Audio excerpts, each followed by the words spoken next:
décompresse, évitons le stress. Allez, on décompresse. Bienvenue dans les news de madame, messieurs. Bonsoir, ça va, bonne arrivée.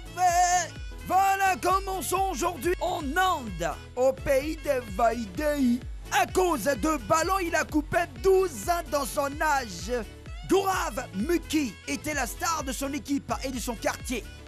La raison, à 16 ans, il était devenu le plus jeune buteur de l'histoire du championnat de football de l'Inde. Mais en vérité, le footballeur paraissait vraiment plus vieux que son âge officiel. Les gens commençaient à enquêter. À force de chercher, la vérité est sortie. Gaurav Mukhi n'a pas 16 ans, il en a plutôt 28. Et pour jouer au football, il a mis machette dans son âge pour couper 12 ans.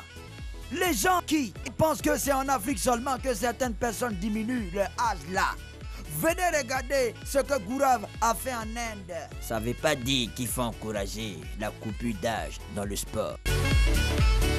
À Boisseau, le marabout, les faux billets et la gendarmerie. Nous appellerons les protagonistes de cette histoire par leur initiale AC. Pour le marabout, multiplicateur de billets de banque, et AB pour son client.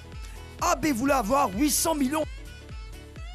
Dans le deal, AB devait donner 1 million de francs CFA au marabout pour avoir ses 800 millions. AB a avancé la somme de 73 000. Il lui restait 927 000 francs CFA. Mais le marabout a été arrêté et il était en possession de fausses coupures d'euros, de dollars et de francs CFA. Le taux d'une valeur de 2,4 millions de francs CFA. Donc, ça vaut bien que le marabout voulait donner à son client, quoi.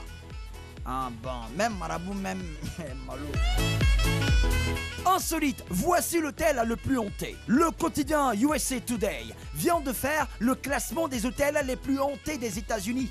Le Mizpah Hotel au Nevada est arrivé en tête. Cet établissement de 52 chambres est hanté par le fantôme d'une dame en rouge qui terrifie les clients. Certains disent que c'est le fantôme d'une cliente assassinée par son mari. D'autres disent que c'est le révélant d'une prostituée. D'autres encore soutiennent que c'est plutôt le fantôme d'un sénateur mort d'une crise cardiaque dans une des baignoires en 1940. Ah, Toto. Insolite, belle-mère à vendre. C'est connu, les relations entre belle-mère et belle-fille sont parfois très difficiles. En France, 2 femmes mariées ont trouvé des solutions très cocasses pour se débarrasser de leur belle-mère. La première a tout simplement mis sa belle-mère en vente sur un site de vente en ligne. La seconde a passé une annonce dans un journal pour trouver une famille d'accueil pour la maman de son mari. L'annonce disait ceci. Belle-mère qui sait tout faire, qui connaît tout et qui sait s'aimer la zizanie dans un couple cherche un foyer d'accueil.